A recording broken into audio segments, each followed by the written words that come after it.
Welcome to the Communio podcast, your window to the church in India. To know more about Communio, visit www.communio.in.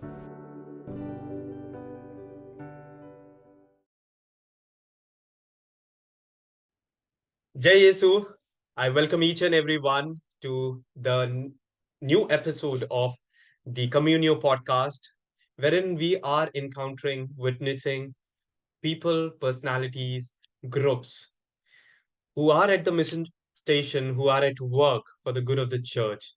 And I'm sure each and every one of you who are watching this, wherever you are in India or across the globe, your contribution really matters. Your prayers really matters to the Communio family. That is what, through this podcast, the whole message is. Yes, each of your commitment, your dedication, your valuable contribution is reaching miles and miles. Today, we are joined with Sister Neelam, all the way from Hazaribagh. When before this interview, the call that I was having with Sister, it was such a great experience to listen to the amazing experience Sister was having. Sister started her journey back in 2009 as a missionary, and we are in 2024. Sister has a lot to share with all of us, and we are trying to compile this whole experience in this podcast. And I'm eagerly waiting for each and every one of you to listen to this. So thank you so much, Sister Neelam, for joining us all the way from Hazaribagh. It's such a blessing to have you today in this Communio podcast that we are conducting so that your journey, your mission, your commitment may be known to people all across the globe. So thank you so much, first and foremost, for being present here. I welcome you to the Communio podcast. Sister, with your smile, with that energy, when we encountered earlier also, when we met, so there's this great spirit within you. So I would like to know from you, everyone who is listening to this podcast, that what is your mission story, your journey, and being the only female coordinator, director of Communio. How do you feel? As a female coordinator, uh, when I see others like it, there are many women in this field, those who are doing great and wonderful works. But I am grateful and privileged one to work in this field. Actually, I am assigned as a faith educator in Hazaribagh Diocese, which is the the part of the Jharkhand, and in our diocese consists of 28 parishes and 4 vicariates, and the catechetical center where I am appointed, there I oversee various activities, particularly ongoing faith formation of different groups.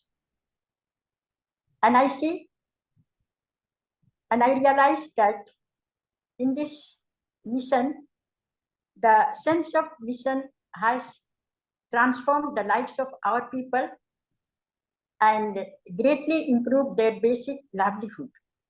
And I also organize various programs for them, such as faith formation of basic ecclesial community, BEC, at the village, parish, and diocesan levels, catechism teachers seminar and retreats, marriage preparation courses held 3 times in a year, marriage rectification seminars, catechist seminars and retreat. And also, I am responsible for the crucified children. And in our diocese, there are 33 units in parishes and schools, consisting of 600 full-fledged Eucharistic crusaders, along with 65 animators and more than 100 members. And the main objectives of the Eucharistic crusaders is to inspire children to grow in faith and become little missionaries of Jesus from the ages of 6 to 14. I was take up. Once I went to one village recently with Most Reverend Bishop Anand Jojo, our Bishop of Hazaribagh, and Father Samir Ketetta, Father Marianus, the parish priest of church, his assistant, and I. He visited a remote village in Hazaribagh Diocese called Resham, and the village is located 25 kilometers inside the jungle. The way the people welcomed Christ and us was marvelous. In spite the challenges we faced along the way, including rain, they were prepared with a welcome dance and escorted us from afar to their place of prayer. Afterwards, we began our program with a solemn Holy Mass celebrated by Most Reverend Anand Jojo. And during the homily, Bishop praised and encouraged them for the importance of their faith and how they have grown in their lives with the help of the Word of God and the sacraments. And following the Mass, we held a meeting from seminar with the faithful who had gathered there. More than 200 people attended. Bishop Swami and I emphasized the significance of the Word of God, and we were delighted to see their openness to receive, eagerness to listen, and welcome to accept the guidance we provided. We distributed Holy Bibles to each family and instructed them to keep it in a place of reverence, read it daily, and pray together as a family with the Word of God. Surely, they expressed great happiness and gratitude towards us. We also provided an explanation of Communio to them. Despite their poverty, they were willing to help in any way possible, thus spreading the spirit of Communio India in the village and mission station.